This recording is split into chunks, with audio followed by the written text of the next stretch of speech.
হোটেলে রয়েছে আপনার মালিকের লোকের ডিরেক্ট কথা কি ভাই? আমরা এরকম হোটেলে থাকি অভ্যাস আছে ভাই, বুঝছেন? এগুলো জানি আমরা, মুখস্থ। এই 6.5 দিয়ে দিলেন, হ্যাঁ? স্যার এখানে একটা সাইন। আর সাইন করতে হইব? জি স্যার, এখানে একটা সাইন। স্যার আপনি করুন। চাবি দেন। Thank you. 401 লিফটের ফোন। ঠিক আছে। লিফটে যাবে না এটা যাবা?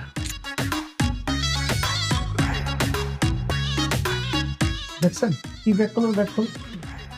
3,000 টাকার ভাড়া জোর করে 6,500 টাকা দিয়ে গেল। ভাই মাইসে কয় তোমার ব্যাগ কল, আম্মায় কয় সোজা। তুমি যে কি চালাকের চালাক, তোমার তো আমি চিনছি। এমন যে গাও কেমনে কেমনে চালাকে চালাক চিনে।